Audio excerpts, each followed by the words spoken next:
Charlie Allen Jr. disappeared on Thursday, October 11th, 2007. When a person disappears without a trace, often the most critical information is hidden in their actions and words from the days before they vanished. Charlie Allen's last known whereabouts may hold the clues to what happened to him. 22-year-old college student and tennis buff Charlie Allen goes after life with gusto. He would eat, sleep, and breathe tennis. If he wanted to be good at something, he wanted to be the best. One afternoon, in typical Charlie fashion, he makes plans with a buddy to go to a party. Charlie was really excited about the chance to go talk to girls and just to have a good time. But he never shows up.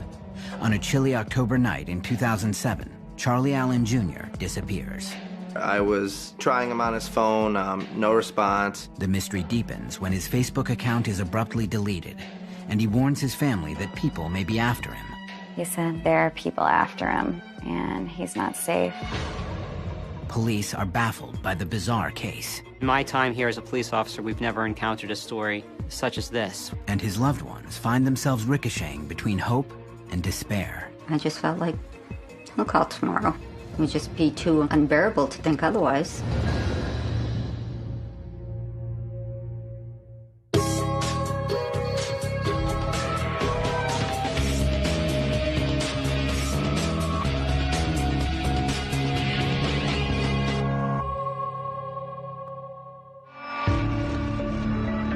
It's a chilly evening in southeastern Massachusetts in October 2007.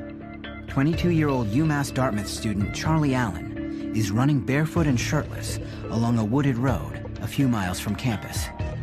The tennis junkie, who was once one of the world's top-ranked online gamers, is sure that someone is after him and that neither he nor his family is safe. This dash into the night will resonate with Charlie's loved ones as the moment everything went wrong.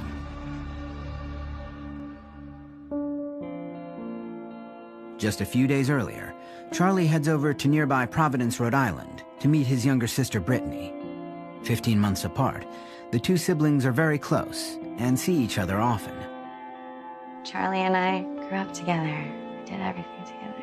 We always had like that connection. We would always be there for each other, you know? We saw each other all the time.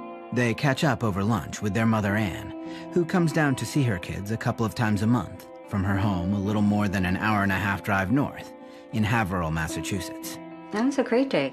I just remember leaving feeling happy. He was doing good in school, played tennis, and he seemed happy. And I remember driving home feeling really good. Charlie is the oldest of 3 kids in a tight-knit family. Very close. Charlie, I could talk about anything and everything.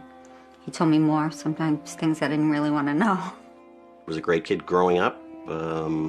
Enjoyed playing baseball and was very good at school. He enjoyed life and he did well. He was in the honor society. He could get good grades without even trying hard. Charlie grows up hanging out with friends in the neighborhood and enjoying vacations at the family's summer house in Gloucester, Massachusetts. Charlie had a lot of neighborhood friends and our house was one of the gathering places. He was just always like the light of the party. He was just very outgoing and just liked to have a good time. He was a good guy. He seemed like, he had everything in order. In high school, Charlie becomes interested in online gaming, competitions in which multiple players compete over the internet. He becomes especially good at the game Half-Life. He was very determined. He would put a lot of time and effort into anything to make himself the best, and he was the best. When Charlie first got into online gaming, he fell in love with it. He wanted to be #1. Charlie's gamer name is Neo, and he soon becomes one of the top-ranked Half-Life players in the world, even traveling to Texas for a tournament.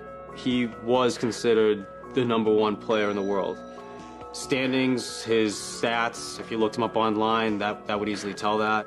He was very well regarded, one of the best in the world, and a lot of people knew him for that. They wrote articles about him and that kind of thing, so it was pretty impressive. I remember in high school, and some stranger walked up to me and was like, "Are you Neo's sister?" It's like, yeah, I guess so. It's like, I love him. After graduating high school, Charlie enrolls at UMass Dartmouth. He majors in psychology and gets good grades. He even thinks about going on to medical school after graduation. Having conquered the online gaming world, Charlie shifts his focus to tennis when he gets to college. He approaches it with the same determination to learn and be the best. He ended up making the college team. He would dedicate himself to something, a passion, and he would spend pretty much all his time working at that particular thing until he felt he was mastering it. It was all he talked about. He would study it, the strategies of the game, and he would play all the time. He would eat, sleep, and breathe tennis. He was always a happy-go-lucky guy, always had a positive attitude. On the courts at UMass Dartmouth, Charlie meets fellow student Mason Vio. I had gone down there to practice. I had seen him. He had asked me to hit, so we started hitting and we got it off from there. The two quickly bond over their mutual love of tennis. Charlie was a quick learner. He had developed his skills pretty quickly, and he had a good forehand. He liked coming to the net, and he was able to stay out there with anyone. Charlie is fascinated when Mason tells him he trained at tennis academies in Florida, something Charlie aspires to do himself. Charlie wanted to get a lot better. He had always said he wanted to go down south and just train to see how good he could get.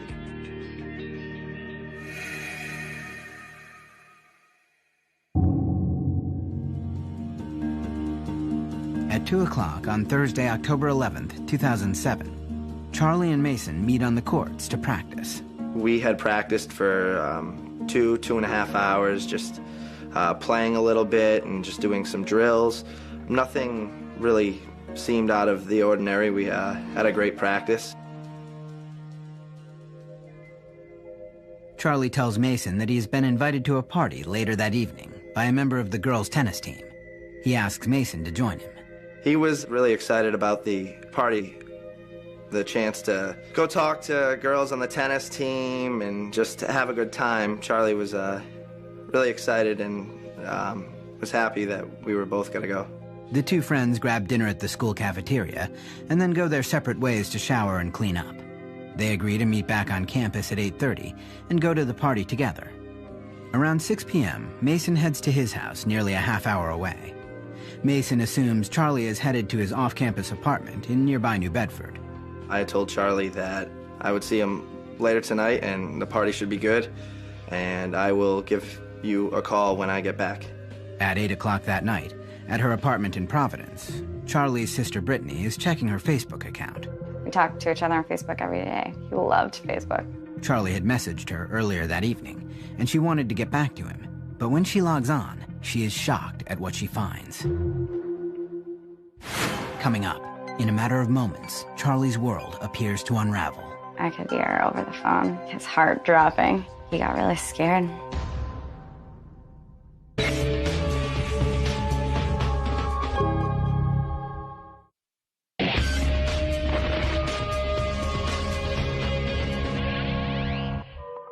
Famous among his friends and family for his passion for tennis, 22-year-old Charlie Allen Jr. is finishing up his senior year of college. October 11th, 2007, his sister Brittany logs onto Facebook to respond to a message Charlie sent her earlier. She is thrown by what she discovers. His account was deleted. He didn't exist on there anymore.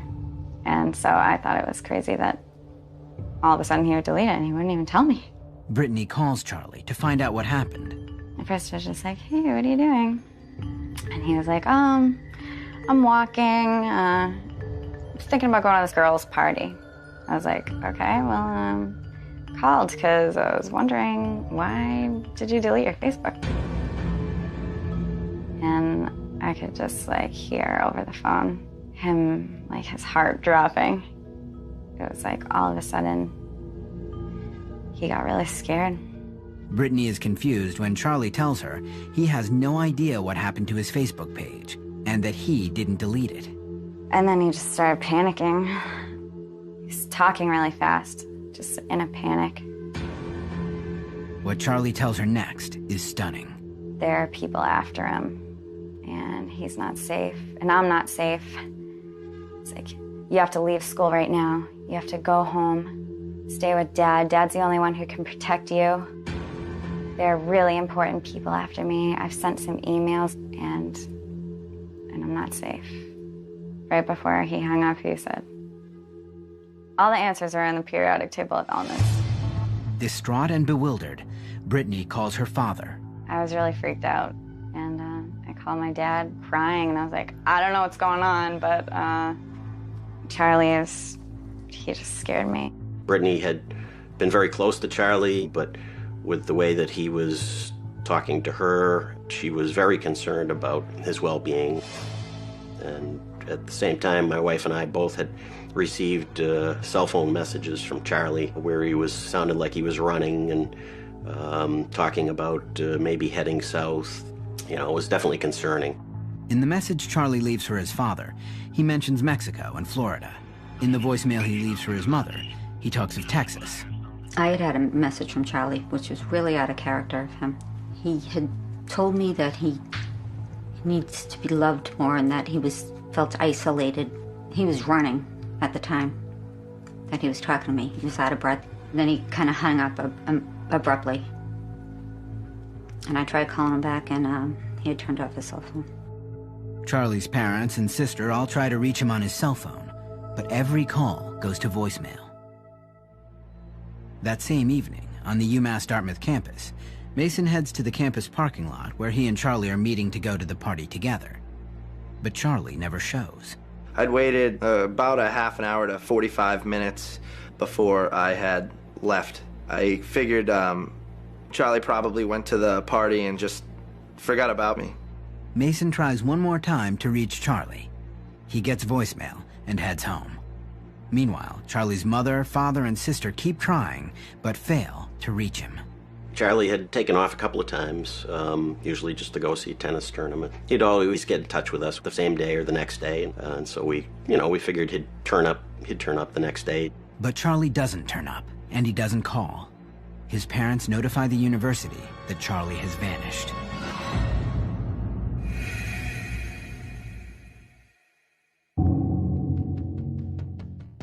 October 14th, 2007. 3 days after Charlie is last seen, police are called to investigate something suspicious a homeowner found in his backyard. Detective Robert Levinson of the Dartmouth Police Department is the patrolman on duty. On Sunday, October 14th, at around 11 o'clock in the morning, I was dispatched to a residence in town for some found property. Specifically, it was a backpack, a school-type backpack. Levinson looks through the backpack and finds a notebook. The name in the notebook was Charles Allen. I contacted the university campus, and from there I found out that Charles Allen Jr. had been reported missing. Bloodhound units are sent out to see what, if any, trace they can find of the college student. The canine search comes up empty, but over at UMass Dartmouth, campus police make a discovery. They find Charlie's Ford Expedition in a school parking lot. Inside the car is a pillow and blanket. It appeared as if that maybe Charlie had been sleeping in his vehicle rather than in his home. Up to this point, Charlie's family has assumed they would hear from him at any moment. But their concern turns to fear with the discovery of Charlie's car. When they found his car, that's when I I couldn't deal with it, because why would he leave his car? Monday, October 15th, the day after the car and backpack are discovered. Officer Levinson is talking about the case with a fellow cop. When he describes Charlie, his colleague tells him that the college student sounds just like a suspect in another case. There had actually been a housebreak not too far away from the campus. In the early morning hours of Friday, October 12th, a little more than 6 hours after Brittany last spoke to her brother, Jean Boudreau wakes to find someone with no shirt on climbing through her second-floor bedroom window. When she awoke, she had a brief conversation with this gentleman who had entered her window. And he says, "Oh, excuse me, ma'am, I'm just leaving." He was looking for his friend Mason, and then he just proceeded to go out the window. He was actually very polite. Levinson is sure it's Charlie. The physical description is a match, and he has already learned that Charlie has a friend named Mason. Just based on the physical description and the clothing description, of the person who entered this resident's home. That person was more than likely Charlie Allen. This discovery only intensifies the mystery. Charlie's tennis buddy lives nowhere near the home that was broken into. It was a good 30 minutes away, and he had known where I lived. So I thought that was a little strange. It didn't make any sense to me. Coming up, the search for Charlie becomes more urgent. Time was of the essence to find him before he had hurt himself or something even worse.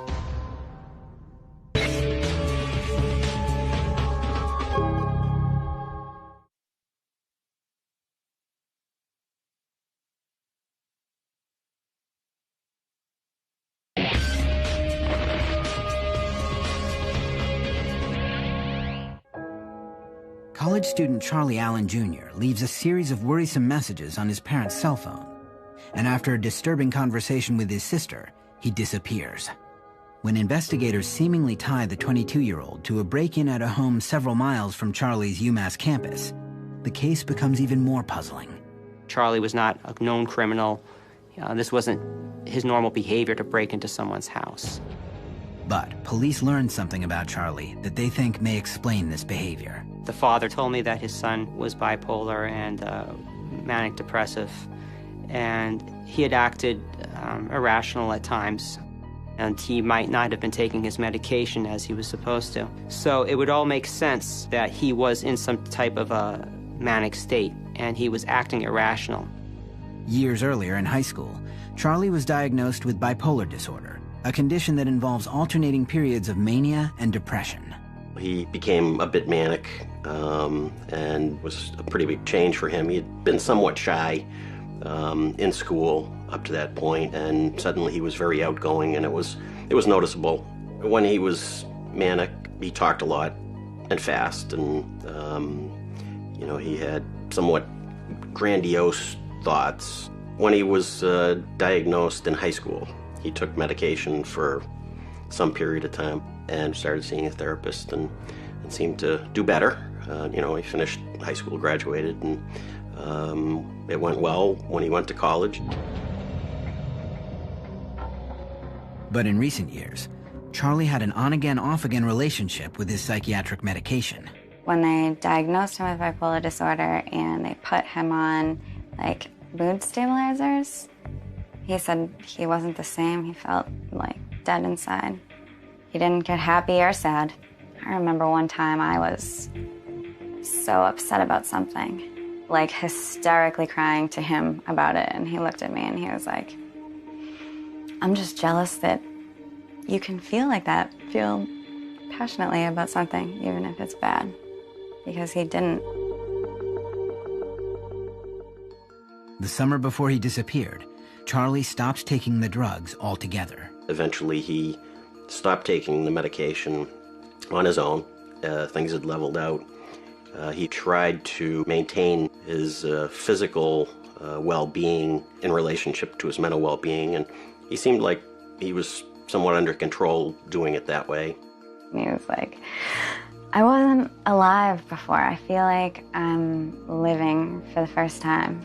Police suspect Charlie's disappearance is connected to his bipolar disorder, and that off his medication, he may have slipped into a manic state.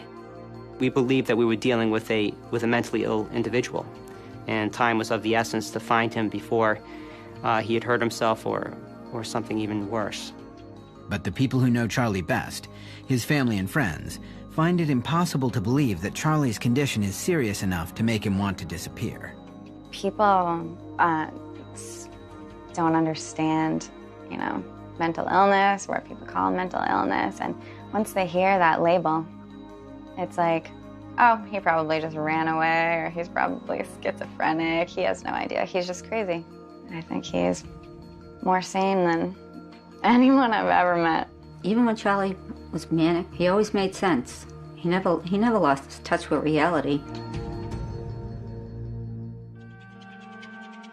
Charlie's mother, who saw him just days before he disappeared, says there would usually be a build-up to a manic episode, and during her recent visit with her son, there was no evidence of that at all. It starts off slow and it builds and it's built and it's built. That's the way it was with Charlie. You just don't lose your mind in 1 minute and run away. There were no signs indicating that he was going to have a breakdown of any kind, so it all seemed a little strange to me. In fact, Mason, who saw Charlie several times a week, had no idea his friend was bipolar. That was news to me because he had always been really level-headed, happy-go-lucky. It hung out with him a lot. There was nothing to suggest that he was depressed or bipolar at all. But in hindsight, Mason does remember something a little odd from the last day he saw Charlie. At dinner time, Charlie and I went to the school cafeteria, and when we had sat down, he reached across to grab pizza from my plate. I thought that was a little strange. I'd mentioned it, and he said he thought that it was his slice of pizza. We both kind of laughed it off. In another strange twist, police also learned that shortly before he disappeared, Charlie legally changed his name from Charles Allen Jr. to Neo Babson Maximus. One day, I got home from work, and he's like, check this out. I changed my name. And he took out his license, and he showed it to me, and it said, Neo Babson Maximus. And I just laughed. I was like, you serious? What the hell is this? I just kind of like brushed it aside, like, well, I'm still calling you Charlie. I'm not calling you Neo in the public. Neo, Charlie's online gaming name, is taken from the movie The Matrix, while Maximus comes from the film Gladiator. Babson is a family name. I asked him why, and he wanted it to be different. And he wanted to be the best tennis player in the world. That was his goal. And he thought that it sounded a lot better if he had a different name. Charlie didn't talk widely of the name change. In fact, many are later surprised to find out about it. Charlie had never mentioned anything about changing his name. I did not know Charlie had changed his name until after he had gone missing. Police see the name change as further evidence of Charlie's troubled state of mind. I don't know what makes a person decide to change their name. Not only do we have a person that's missing, we have an individual that legally changed his name. And perhaps, did he do that to escape his past, to start a new life? Maybe, I don't know. I guess there's so many possible answers out there. Charlie's family last heard from him on a Thursday. A week later, there is still no word. I just felt like, he'll call tomorrow. It would just be too unbearable to think otherwise. His parents think back to the baffling voicemails he left each of them just before his disappearance, talking about heading south. His last conversation with his sister Brittany is equally confusing. Charlie told Brittany that people were after him and he wasn't safe, but none of his friends are aware of any danger he may have been facing or any enemies he may have had. Charlie didn't have any enemies. I mean, he was just a happy guy and was everyone's friend. So for him to have enemies was a little far-fetched, it seemed. The kid wasn't really a troublesome kid. I mean, he never picked fights. He wasn't like a mean person. I don't know why he said that. Police don't find any evidence to indicate that anyone is after Charlie or that he had been in danger. But Charlie's mother and sister don't believe Charlie's fears are imaginary. I didn't think that there was any chance in hell that he was just having an illusion that there were people after him. I could tell that he was being honest. He was really scared, and I believe it. Coming up, could Charlie have hitched a ride out of town? I feel confident that it was that student.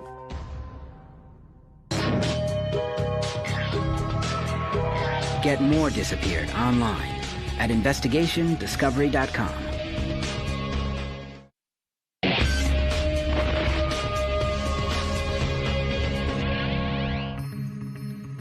Charlie Allen Jr. is last seen in early October 2007.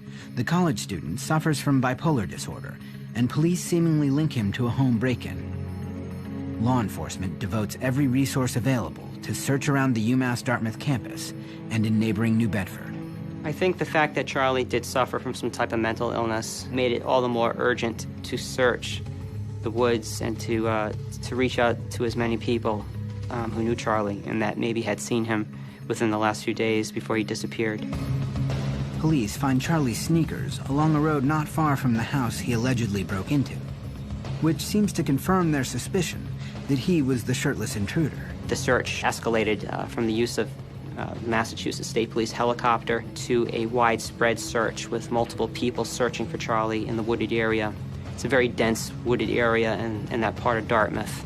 Now, with no shirt, no shoes, and wearing just a pair of warm-up pants, how far could the college student have made it in the cool, rainy October weather? If anybody could figure out a way to survive, it would be Charlie.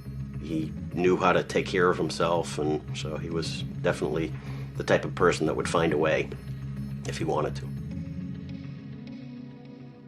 When Charlie's family reports that he had a very active online life, police check Charlie's computer for possible clues to his whereabouts. There was nothing really all that helpful on his computer that would lead us in a different direction. The detective who checked the computer did not report anything out of the ordinary. The only finding of interest is that one of the last pages Charlie looked at online was a website for the University of Texas. In the voicemail he left for his mother, he mentioned going to Texas. Had Charlie been researching a secret move south?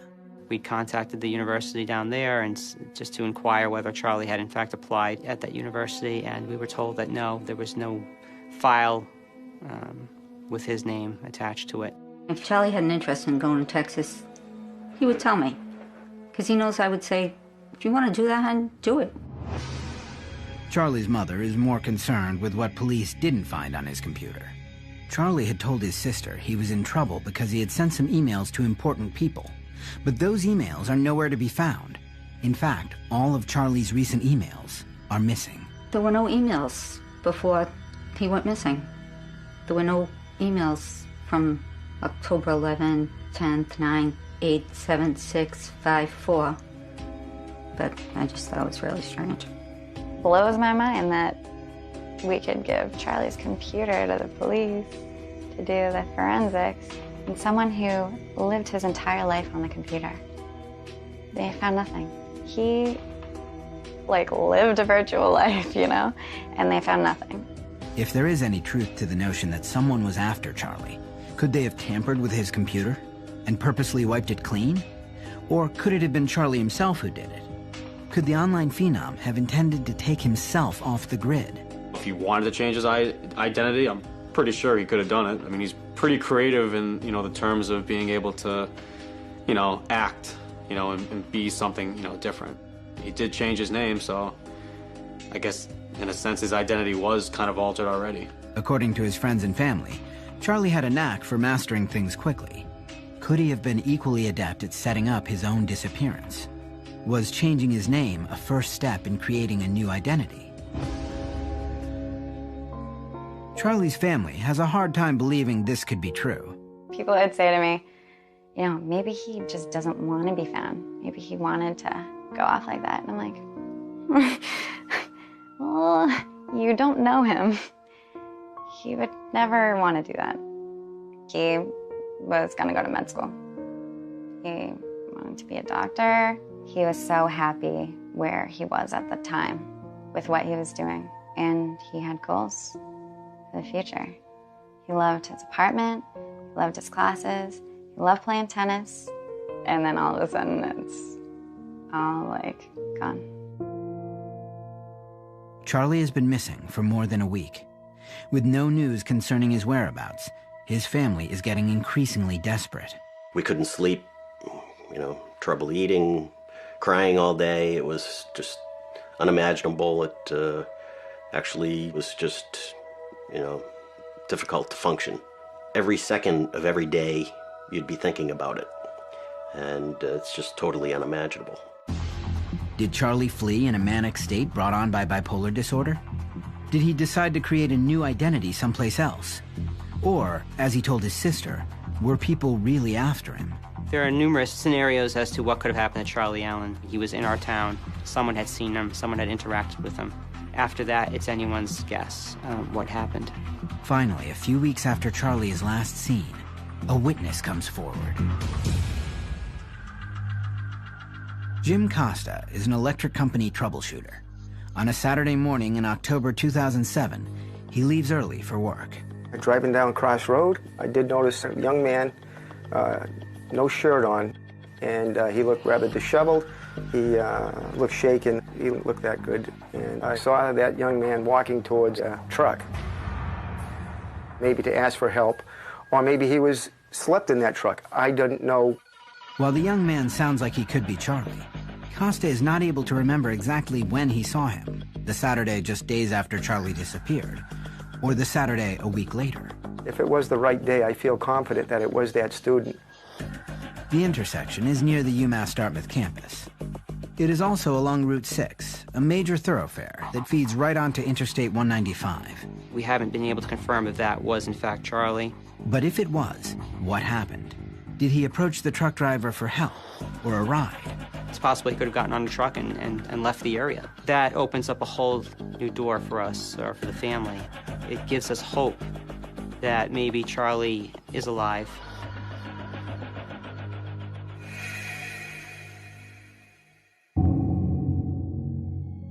December 2007. Charlie has been missing for more than 2 months, and the trail is growing cold. After a certain time frame in any investigation, after a couple of searches had been conducted, the phone stopped ringing. The leads just weren't coming in. We sort of hit a wall in the investigation. It just became more excruciating. You know, anxiety increased tenfold every day with nothing being found. While Charlie's shoes and backpack were quickly located, there is no sign of his cell phone or his wallet. His father keeps Charlie's bank and cell phone accounts active, just in case. The bank card was never used after he had disappeared, and actually the cell phone itself, I still have the account active, just in case. Every time the phone rang here at home, it would be, your heart would jump. You think it's him or somebody calling about him. Every time, you know, you hear a car pull up or somebody come to the door, you think it could be him. For about 5 or 6 months, I called him every single day, multiple times. I'd leave him like voicemails and stuff, to the point where you couldn't leave him voicemails anymore. The phone would just keep ringing or it would just hang up on you.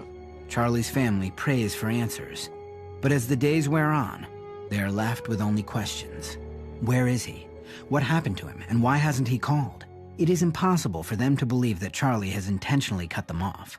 But it is even more horrifying to imagine that he may have done so against his will. So, it's just like you're suspended. Sometimes I pray for answers and then I think, oh wait, is that really what I want? What if, you know, he's dead, but it still eats away at you, you know? You can't find peace unless you figure it out. Coming up, a group of private investigators and a fresh search offer new and disturbing leads in the case. When we got the call, our hearts just dropped.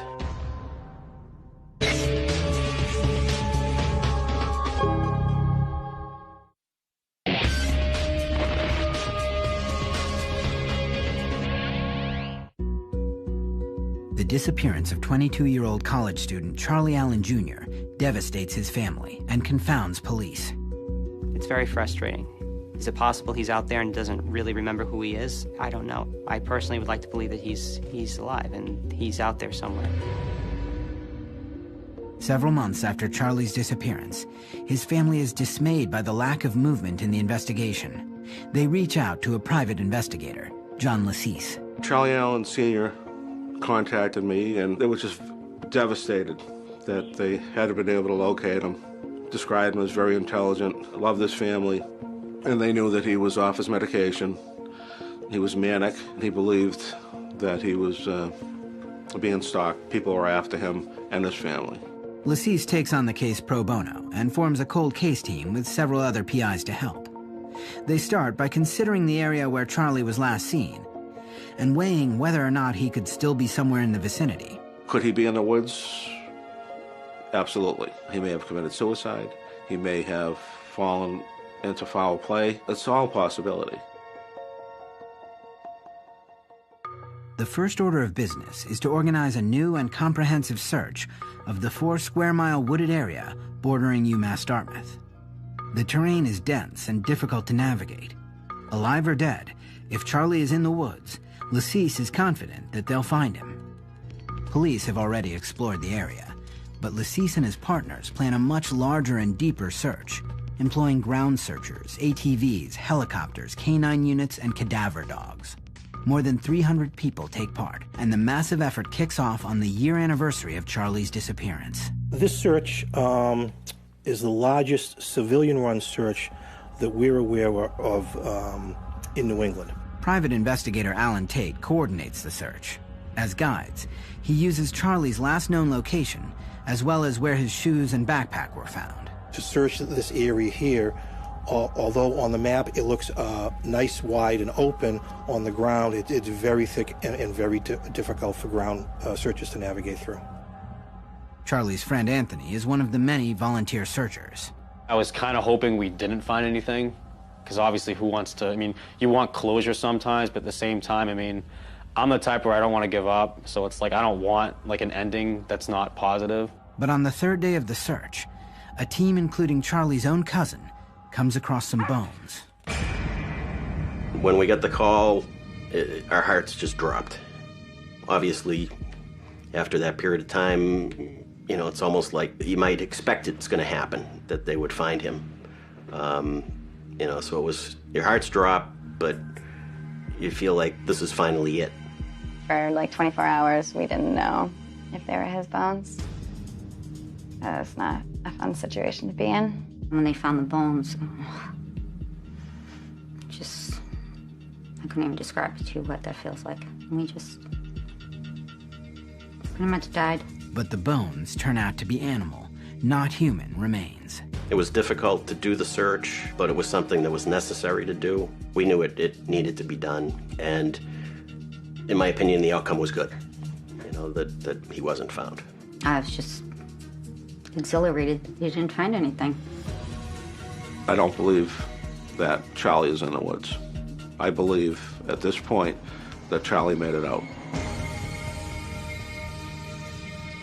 But where did he go?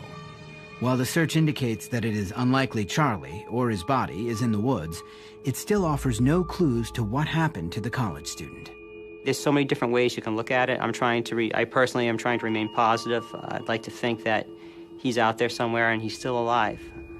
I think that if Charlie had passed away, I think we would have come across him by now.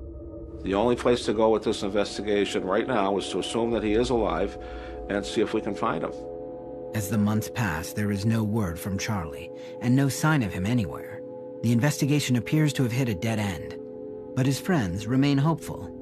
I feel like wherever he wanted to go, he had a plan. And if the plan didn't work out, 100% the way he wanted it to, the way he thinks, he would have a backup plan. He would have ways of getting by if stuff didn't go the way he wanted it to go. I think Charlie wandered off. I think he probably is somewhere down south playing tennis like he wanted to.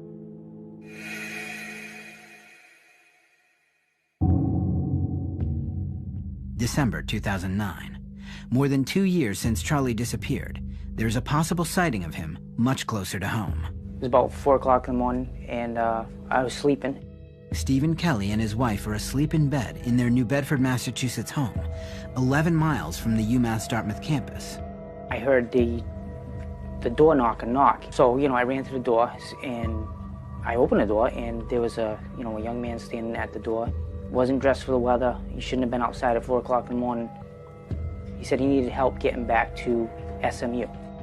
SMU stands for Southeastern Massachusetts University, what UMass Dartmouth was called until 1991. My wife was panicking. She thought that it was maybe going to be like home invasion if I went outside. So we shut the door and called the police. But by the time police get there, the young man is nowhere to be found. The next day, Kelly's wife mentions the incident to a friend, who tells her about Charlie's disappearance. When Kelly hears about it, he looks up pictures of the UMass student online. When I looked at the pictures, I'm like, that's the kid that was standing at our front door. Could it have been Charlie Allen? Kelly tells police he thinks it was. He said close to 100%, which is very high for someone to, make that type of a statement. But, I believe in his mind that, he really felt that he saw Charlie. It brings sort of a new element to this whole investigation. When I think about it sometimes, I think this is just, it's such an odd story that sometimes you almost wonder, you know, if it's real or not. It would be a wonderful movie of the week if Charlie shows up some morning on the doorstep of his parents and asks if he can come home. So that's my hope. Charlie's information and fingerprints are entered into the National Crime Information Center database. In the future, if Charlie is placed under arrest or protective custody, and if his fingerprints are checked, it will show that he's a missing person. To date, there have been no hits. In my time here as a police officer, we've never encountered a story such as this. So you just want answers. I know the family wants it. I know all the investigators. We just want to know. We want to know what happened to Charlie Allen Jr. All we ask for is some closure, I think. That's what the family deserves, at least.